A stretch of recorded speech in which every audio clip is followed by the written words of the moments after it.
Pemirsa, Badan Meteorologi, Klimatologi, dan Geofisika Wilayah 4 Sulawesi Selatan, Kota Makassar memperkirakan cuaca untuk sepekan ke depan wilayah Kota Makassar dan sekitarnya akan cerah berawan dengan suhu di atas normal sekitar 35,6 derajat Celcius.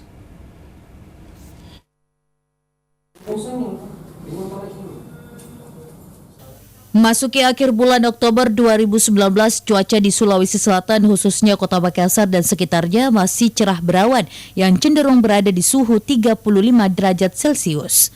Perakirawan Badan Meteorologi, Klimatologi, Geofisika atau BMKG Wilayah 4 Sulawesi Selatan, Rizky Yuda Pahlawan menyebut sepekan ke depan sebagian wilayah Sulawesi Selatan, khususnya Kota Makassar dan sekitarnya, akan cerah berawan dengan suhu hingga 35,6 derajat Celcius. Sementara beberapa daerah seperti Luwu, Luwu Utara, dan Enrekang akan mengalami hujan dengan intensitas ringan. Untuk daerah Kota Makassar sendiri diperkirakan sebagian wilayah seperti daerah Sudiang dan sekitarnya akan diguyur hujan dengan intensitas ringan.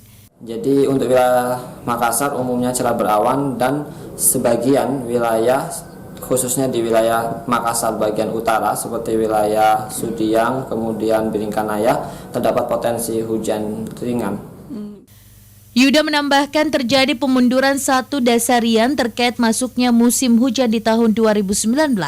Jika sebelumnya diprediksi awal bulan Oktober mulai terjadi hujan di beberapa daerah di Sulsel, namun saat ini diprediksi akan terjadi di pertengahan bulan Oktober. Melihat kondisi cuaca saat ini yang cenderung di atas suhu normal, BMKG menghimbau kepada masyarakat untuk selalu menjaga kesehatan terutama jika keluar rumah dan sebisa mungkin melindungi kulit dari sinar matahari. Nur Fitri, Celebes TV.